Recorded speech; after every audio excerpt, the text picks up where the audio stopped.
नमस्ते। आज हम एक बहुत पुराने लेकिन आज के लिए एकदम काम के ज्ञान पर बात करने वाले हैं।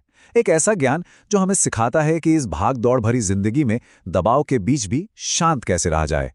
हम सबने कभी न कभी ये महसूस किया है ना, कि भविष्य की चिंता हमें ऐसे जकड़ लेती है कि हम आगे बढ़ ही नहीं पाते, एक ही जगह पे अटक कर रह जाते हैं। तो चलिए इस एहसास की जड़ तक चलते हैं। पता है, इस मुश्किल का हल एक ऐसे ग्रंथ से आता है जो हजारों साल पुराना है, पर आज भी उतना ही काम का है। वेद विनाशिन नित्यम य अनमजमव्यम कथम स पुरुषः पार्थ कम घटयति हन्ति कम। इस श्लोक का सार बहुत गहरा है पर समझने में एकदम आसान। ये हमें याद दिलाता है कि जो हमारा असली मैं है, यानी हमारी आत्मा, वो हमारे कामों और उनके नतीजों से बिल्कुल अलग है। मतलब हम जो करते हैं वो हम नहीं हैं। आजकल की भाषा में इसे आउटकम एंग्जाइटी कह सकते हैं। ये वो गहरा वाला डर और तनाव है जो तब होता है जब हम अपने काम के नतीजों को अपनी कीमत का पैमाना बना लेते हैं।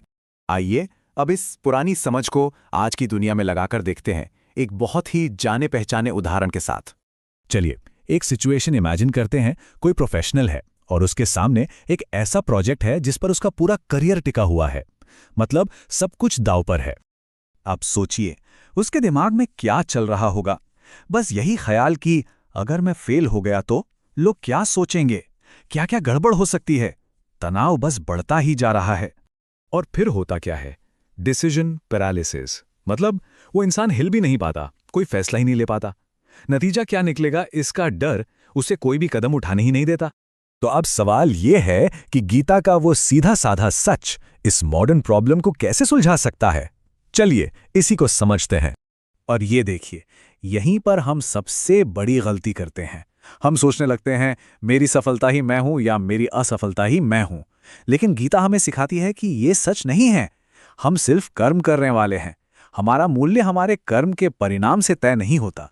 तो उस प्रोफेशनल की कहानी पर वापस आते हैं। देखिए, उसकी असली प्रॉब्लम डर नहीं था। डर लगना तो नॉर्मल है। असली गलती ये सोच थी कि उस प्रोजेक्ट का नतीजा ही उसकी कीमत तय करेगा। तो फिर जब हम इस बात को समझ लेते हैं तो होता क्या है?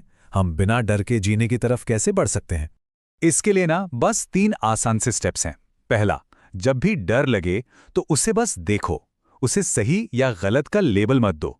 दूसरा, खुद को याद दिलाओ कि तुम्हारा असली वजूद कर्म करने में है, उसके नतीजे में नहीं। और तीसरा, बस अपना काम करो पूरे फोकस और ईमानदारी के साथ। और जब हम ऐसा करने लगते हैं ना, तो जो फायदे होते हैं कमाल के होते हैं। दिमाग का प्रेशर कम हो जाता है, नतीजों का डर गायब होने लगता है, मन में एक अजीब सी शांति और क्लैरिटी आ जाती है। और यकीन मानिए, जिंदगी बहुत हल्की और आसान लगने लगती है। हाँ, एक बात समझना बहुत जरूरी है। ये ज्ञान हमें आलसी या निकम्मा नहीं बनाता, बल्कि ये तो हमें असली ताकत के साथ काम करने के लिए तैयार करता है।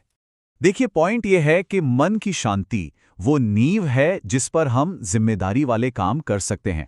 गीता हमें एक्शन लेना सिखाती है, हाथ पर हाथ धरकर बैठना नहीं। और एक्शन लेने के लिए हर किसी के पास कुछ ना कुछ तो होता ही है।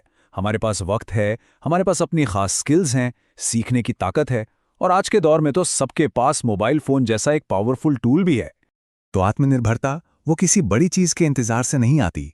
वो तब शुरू होती है जब हम शांत मन से उन चीजों का इस्तेमाल करना शुरू करते हैं जो हमारे पास अभी हैं, इसी वक्त हैं। और अगर कोई इस रास्ते को और अच्छे से समझना चाहता है तो उनके लिए डिस्क्रिप्शन में एक बहुत ही सरल सा रिसोर्स भी दिया गया है। तो आखिर में बस एक बात याद रखिएगा, जिंदगी में मुश्किलें तो आती रहेंगी, तूफान तो आते रहेंगे। हमारा मकसद उन तूफानों को खत्म करना नहीं है, बल्कि उनके बीच में अपने अंदर शांत रहना सीखना है। तो आज की ये बातचीत मैं एक सवाल के साथ खत्म करना चाहूंगा। आज ऐसा कौन सा एक छोटा सा काम है जो बिना उसके नतीजे की परवाह किए किया जा सकता है, सिर्फ करने की खुशी के लिए? इस पर सोचिएगा जरूर।